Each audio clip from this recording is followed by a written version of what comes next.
வணக்கம். உணவுக்காகவும் வாழ்விடத்துக்காகவும் மனிதனுக்கும் விலங்குகளுக்கு இடையில் ஒரு மோதல் நடந்துக்கிட்டே இருக்குது. அதில் மனித குலம் வெற்றி பெறும் போதெல்லாம் இயற்கையில் ஒரு பெரிய மாற்றம் ஏற்படுது. அதை மையப்படுத்தி ஜியாங் ரோங் அப்படிங்கிற சீன எழுத்தாளர் எழுதி தமிழில் சி மோகன் அவர்களால் மொழிபெயர்க்கப்பட்ட ஒரு நாவல் தான் ஓநாய் குலச்சின்னம். இன்றைய காகித ஓசையில் நம்ம பார்க்க போகிறோம்.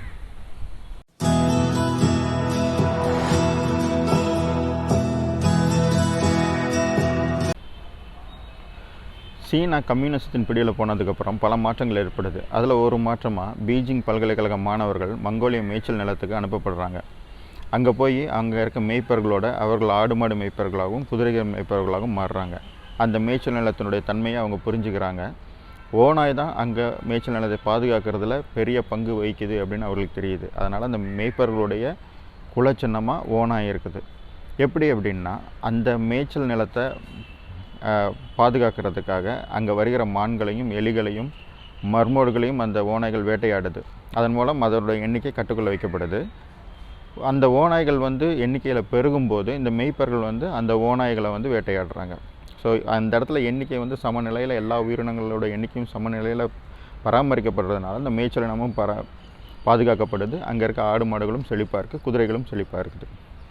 இந்த சமநிலை மாறும்போது, மனிதனுடைய பேராசையினால் மாறும்போது பல விளைவுகள் ஏற்படுது. ரெண்டு நிகழ்வை இந்த நாவலில் சொல்கிறாரு. ஒன்று அந்த ஓநாய்கள் மான்களை வேட்டையாடுது.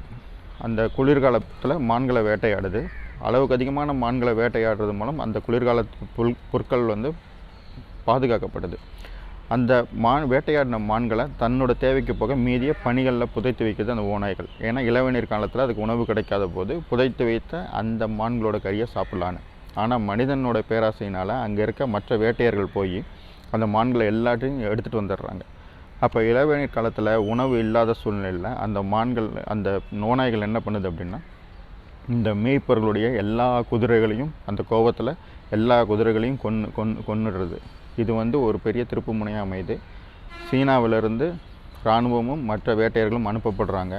அந்த நிலப்பரப்பினுடைய தன்மையை புரிஞ்சிக்காத அவங்க பல வேதனை தரக்கூடிய விஷயங்களில் அந்த ஓநாய்களை வேட்டையாட ஆரம்பிக்கிறாங்க.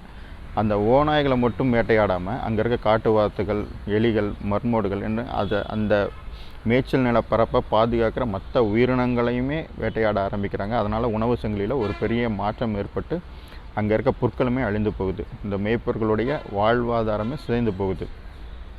இதுதான் இந்த கதையோட பேஸை வச்சுட்டு இவர் எழுதியிருக்காரு. இதில் ரொம்ப நுணுக்கமாக பல அழகான விஷயங்களை சொல்லியிருப்பார். ஏன்னா பீஜிங்லேருந்து கற்றுக்க அந்த மேய்ச்சல் பரப்புக்கு அனுப்பப்பட்ட அந்த மாணவர்கள் தங்களோட புத்தகத்தை படிக்கிறத ஆர்வத்தை என்றைக்குமே விடல.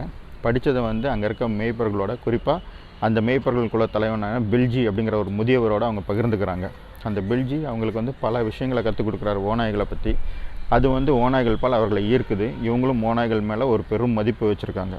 இன்னொன்று, அந்த ஓநாய்களுடைய அந்த தந்திரம். செங்கிஸ்கான் கூட இந்த ஓநாய்களுடைய போர் தந்திரத்தை வச்சு தான் பல நாடுகளை வெற்றி பெற்றார் அப்படின்னு அந்த மங்கோலிய மேய்ப்பர்கள் சொல்கிறாங்க. அந்த ஓநாய்கள் அதை தாக்குறதுக்கு முன்னாடி எப்படி அது திட்டம் வகுக்கிறது அப்படிங்கிறது ஒரு தெளிவாக ஒரு அழகாக விளக்கியிருப்பார். அதே மாதிரி செங்கிஸ்கானும் படையெடுக்கிறதுக்கு முன்னாடி அதே மாதிரியான ஒரு திட்டங்களை தான் தீட்டினார் அப்படிங்கிறதும் சொல்கிறாங்க. இன்னொன்று, மங்கோலிய பரப்பில் இருக்க குதிரைகள். செங்கிஸ்கானோட வெற்றிக்கு காரணமாக இருந்த அந்த குதிரைகள் எப்படி அப்படின்னா, அந்த குதிரைகள் அந்த ஓநாய்களிடம் தப்பித்து உயிர் வாழ்கிறதுக்காக அவங்க கண்டினியூஸாக அவங்க ஓடிக்கிட்டே இருக்காங்க. அந்த மேய்ச்சல் நிலப்பரப்பே தன்னோட உயிரை காப்பாற்றிக்காக ஒவ்வொரு உயிரினமும் அது ஓடிக்கிட்டே இருக்குது. அது மனிதர்களானாலும் சரி, ஓநாயானாலும் சரி, மானானாலும் சரி, குதிரையானாலும் சரி, அது ஓடிக்கிட்டே இருக்குது. அந்த ஓட்டம் நிறைந்த அந்த வாழ்க்கை சூழ்நிலையை அழகாக விவரிச்சிருக்காரு. இப்படி பல விஷயங்களை சொல்லிட்டு வர்றாரு. இந்த புத்தகத்தை படிக்கும்போது ஓநாய்கள் மேலே நமக்கு ஒரு பெரிய மதிப்பே வந்துடுது. அந்த ஓநாய்கள் அதோட குட்டிகளை பாதுகாக்கிற விதம், அந்த தலைமை ஓநாய் எப்படி மற்ற ஓநாய்களை வழி நடத்தி செல்வது அப்படிங்கிறத அவர் ரொம்ப அருமையாக விளக்கியிருப்பார்.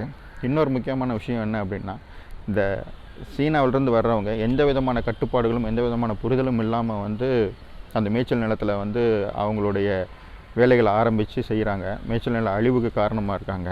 அதில் அந்த ஆசிரியர் என்ன எழுதுகிறாருன்னா, ஜனநாயகத்தின் மேலே நம்பிக்கை இல்லாதவங்க அல்லது ஜனநாயக கோட்பாடுகளை சிதைக்கிறவங்க ஆட்சியாளர்களாக இருக்கும்போது அவர்களுக்கு எடுத்து சொல்லப்படுகிற எந்த கருத்துமே அவங்களுக்கு அவங்களால ஏற்றுக்க முடியாது. அப்படி கருத்து சொல்கிறவர்களையும் அவர்கள் உயர் பதவியில் வைக்க மாட்டாங்க அப்படின்னு சொல்கிறாங்க. ஏன்னா இந்த பில்ஜி உல்ஜி அப்படிங்கிற அந்த 2 முதியவர்கள் அந்த மேய்ச்சல் நிலப்பரப்பை பாதுகாக்கிறதே ஓநாய் தான் அப்படிங்கிற அந்த கருத்தை வந்து எடுத்து சொல்கிறாங்க.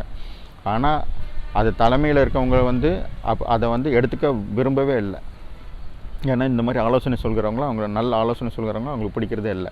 இன்னொரு விஷயம், எந்த ஒரு நிலப்பரப்பில் இருந்தாலுமே அந்த நிலப்பரப்பை பற்றியோ அல்லது அங்கே இருக்க மக்களுடைய கலாச்சாரத்தையோ அந்த மக்களுடைய வாழ்வியல் சூழ்நிலைகளையோ புரிந்து கொள்ளாத ஒருத்தர் வந்து ஆளுநராகவோ அதிகாரியாகவோ வந்தாங்க அப்படின்னா, மேலிடத்தால் நியமிக்கப்பட்டாங்கன்னா அவர்களாலேயே அந்த வாழ்வியல் அழியும் அப்படிங்கிற சொல்கிறாங்க. அந்த பாவோ சுங்காய் அப்படிங்கிற அந்த கேரக்டர் மூலமாக.